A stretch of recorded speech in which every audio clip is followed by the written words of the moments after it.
Du kannst alles manifestieren, was du nur möchtest. Wenn man so will, kann man sogar manifestieren, psychisch gesund zu werden. Nur leider wählen die meisten den spirituellen Weg und der kann tatsächlich zu psychischen Problemen führen. Hier schauen wir uns den wissenschaftlichen Weg an, der mir geholfen hat und der auch dir helfen wird. Bevor diese Anleitung bei dir wirkt, ist das Allerwichtigste und das ist wirklich das Allerwichtigste. Du darfst verstehen, dass wir nicht unsere Gedanken sind. Jetzt wird der eine oder andere sagen, ja, aber das ist doch gerade das, was so wichtig ist beim Manifestieren. Ja, stimmt, das ist richtig. Aber schauen wir uns doch einmal das Ganze einmal an. Wenn du glaubst, dass du deine Gedanken bist, und die allermeisten Menschen tun das, dann funktioniert Manifestieren beim Positiven, aber auch beim Negativen.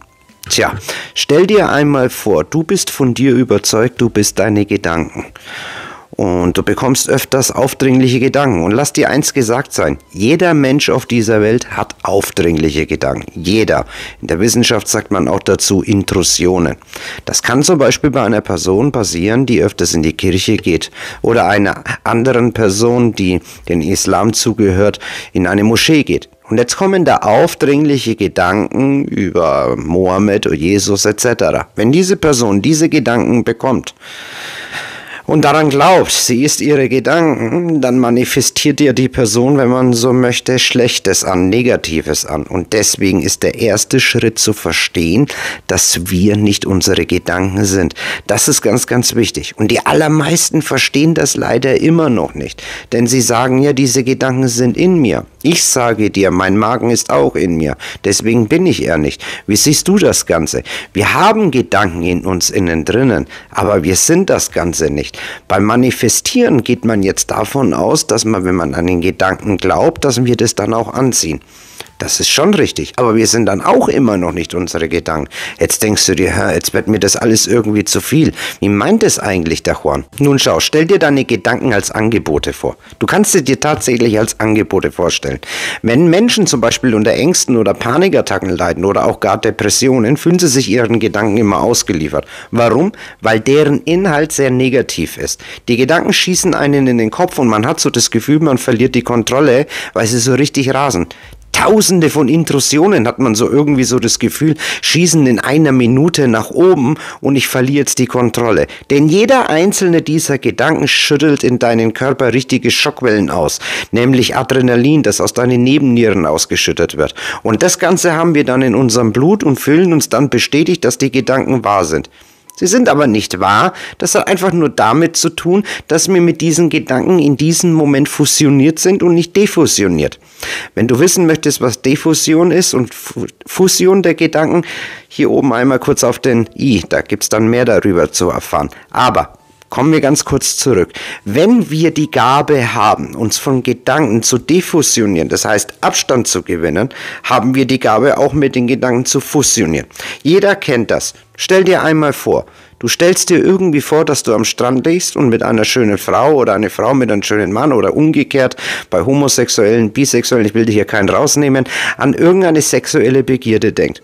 Du fusionierst mit diesen Gedanken. Du wirst zu diesen Gedanken. Deswegen verändert sich hier unten auch etwas bei dir, egal ob bei der Mann oder bei der Frau. Es verändert sich etwas. Du könntest aber gleichzeitig auch defusionieren von diesen Gedanken. Das machen auch manche. Die sagen zum Beispiel, ich habe jetzt gerade diese Gedanken an Sexualität, aber ich muss mich gerade an diesen Vortrag hier halten. Das heißt, ich kann mich jetzt nicht so stark von diesen Gedanken hineinziehen. Und das ist der Unterschied. Gedanken bleiben per se immer Gedanken. Es ist nur die Frage, ob wir mit ihnen fusionieren oder defusionieren. Beim Manifestieren können wir mit den Gedanken fusionieren. Aber behalte stets in deinen Kopf, dass du trotzdem immer noch nicht diese Gedanken bist. In der wissenschaftlichen Sicht geht man davon aus, dass 95% deiner Lebenssituation, in der du heute lebst, nicht von deinem Bewussten herkommt, sondern aus deinem Unbewussten. Das bedeutet, wenn du heute verheiratet bist oder nicht verheiratet bist, ob du Kinder hast, keine Kinder hast, wenn du diese Arbeit hast oder nicht diese Arbeit, dafür verantwortlich ist dein Unterbewusstsein. 95% deiner unbewussten Glaubenssätze, die dort hinten stecken, haben dich heute dahin gebracht, wo du heute bist. Bist du vielleicht in einer konservativen Familie groß geworden, wo deine Eltern verheiratet verheiratet sind und du bist heute auch verheiratet, dann liegt es höchstwahrscheinlich daran, dass damals deine Eltern dieses Lebensbild für dich verkörpert haben und du danach heute auch suchst. Das heißt, unser ganzes Handeln hängt alles vom unbewussten Vorgängen und Glaubenssätzen in unserem Unterbewusstsein ab. Wenn du das jetzt verstanden hast, verinnerlichst und wirklich davon überzeugt bist, dass du nicht deine Gedanken bist, sondern diese Gedanken aus deinem Unterbewusstsein in Form von Angeboten kommen, kannst du mit dem ersten Schritt, aber erst jetzt aus der wissenschaftlichen Sicht, erst jetzt mit dem Manifestieren anfangen. Und der erste Schritt ist wie folgt. Mache dir ganz klar bewusst, was deine Intention ist, warum du dies oder jenes manifestieren möchtest. Möchtest du Millionär werden als Beispiel oder Milliardär? Was ist dann der Grund, warum du das willst? Was ist der Grund? Was sind die Gründe dahinter, warum du dieses oder jenes manifestieren willst? Schreib's dir auch nochmal ganz klar auf und lese es dir durch. Der zweite Schritt ist wirklich mega.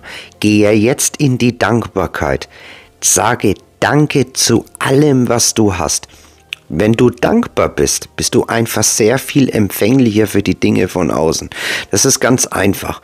Du bist dankbar und andere Menschen merken das, dass du dankbar bist, weil wer dankbar ist, der strahlt einfach mehr Zufriedenheit aus. Das heißt, du ziehst es eher an, was du manifestieren möchtest. Deswegen rate ich dir und ich gebe dir den Tipp und das habe auch ich gemacht, führe jeden Tag ein Dankbarkeitstagebuch und da darfst du reinschreiben, was du möchtest. Das kann sich auch gerne wiederholen, aber dankbar sein kann man wirklich für alles Mögliche. Sei dankbar, dass du ein Bett hast, sei dankbar, dass du in einem Land lebst, wo es medizinische Versorgung gibt, sei dankbar für deine Küche, sei dankbar für deine Frisur, sei dankbar, dass du überhaupt lebst, aber sei dankbar. Schritt Nummer 3 ist das Visualisieren. Und das ist echt toll, weil da gehst du jetzt daher und stellst dir deinen Wunsch vor. Aber nicht nur einfach irgendwie vorstellen, sondern so detailliert, wie es nur geht. Also du musst wirklich in diesen Bildern alles sehen. Du kannst es aber auch malen. Du kannst es aufschreiben, aber wenn es in Bildern ist, ist es natürlich am besten. Wenn du jetzt zum Beispiel sagst, ich wünsche mir, dass dieses oder jenes Ereignis eintretet, dann stell dir nicht nur einfach dieses Ereignis vor, sondern stell dir vor, was du außen herum siehst, solche Kleinigkeiten, wie zum Beispiel, was ist für ein Wetter, was ist das für ein Tag, was habe ich da für Gefühle, wie fühlt sich das an und mach's ganz detailliert und stell es dir so extrem vor, dass es wirklich jetzt schon stattgefunden hat. Also praktisch, dass es jetzt schon wahr ist. Der 4. Schritt ist das Hineinfühlen. Das ist sehr, sehr wichtig, weil wenn das nicht funktioniert, wird es auch im Außen nicht funktionieren. Es ist sehr, sehr wichtig, dass du jetzt hier hineingehst und diese Emotionen fühlst, wie sich das anfühlt, wenn du diesen Zustand erreicht hast. Wenn du diese Emotionen in diesem Moment nicht fühlst, wie es real ist, wenn es jetzt schon stattgefunden hat, dann hast du, ganz einfach gesagt, wenn man so möchte, es dir immer noch nicht detailliert wie möglich ausgemalt. Das ist also ganz, ganz wichtig im vorherigen Schritt, dass du diese Bilder so nah wie die Realität nur möglich ist, in dir ausmalst und fühlst. Und dann gehst du in diese Gefühle hinein. Und du fühlst sie, als wärst du in dieser Welt innen drinnen. Und es ist jetzt ja schon alles wahr. Wenn du das getan hast, dann bist du wirklich einen Schritt weiter. Der 5. Schritt ist das Vertrauen. Und das Vertrauen ist ganz, ganz wichtig. Sei jetzt davon überzeugt, dass das, was du manifestiert hast, tatsächlich eintreten wird. Das bedeutet, alle Gedanken, und die gehören jetzt nun mal dazu, die hinaufschießen werden, die vielleicht zweifelhaft sind, die dir vielleicht sagen, sowas auch in meinem Fall, Juan, das wirst du nicht schaffen, das wirst du nicht hinkriegen. Das sind auch nur Gedanken, genau wie die Manifestationsgedanken eben auch. Aber du hältst an diesen Gedanken fest und die anderen lässt du einfach weiterziehen. Jetzt wirst du aber sagen, ich habe keine Gewissheit. Und das ist der Schlüssel. Du brauchst keine Gewissheit. Du brauchst sie nicht. Sie ist überflüssig. Du brauchst keine Gewissheit. Was du brauchst, ist daran zu glauben, daran zu vertrauen, dass das, was du dir vom tiefsten Inneren wünschst, einfach eintreten wird. Und da spielt es keine Rolle, ob Zweifel in dir hochkommen oder andere Menschen dir vielleicht sagen werden, das klappt nicht, oder irgendwelche Tendenzen, wo andere Menschen gesagt haben, bei mir hat es auch nicht geklappt, bei dir wird es auch nicht klappen, oder irgendwelche Hochrechnungen, das ist keine Politik oder sonst irgendwie was, das ist der feste Glaube daran, dass das eintreten wird. Und dann, und das ist der wichtigste Schritt, was sich von dem Spirituellen unterscheidet, ist, jetzt ist es wichtig, dass du mit dieser Kraft, die du jetzt bekommen hast, mit der du jetzt überzeugt bist, jetzt in die Welt hinausgehst, mit dieser Einstellung, dass du das, was du dir wünschst, anziehst, weil du fest daran glaubst. Vielleicht leidest du unter großen Ängsten und hast vielleicht schon eine manifestierte Angststörung, dann verlinke ich dir hier dazu eine Anleitung, wie du sie überwinden kannst. Ich bedanke mich fürs Zusehen. Dein Juan. Namaste.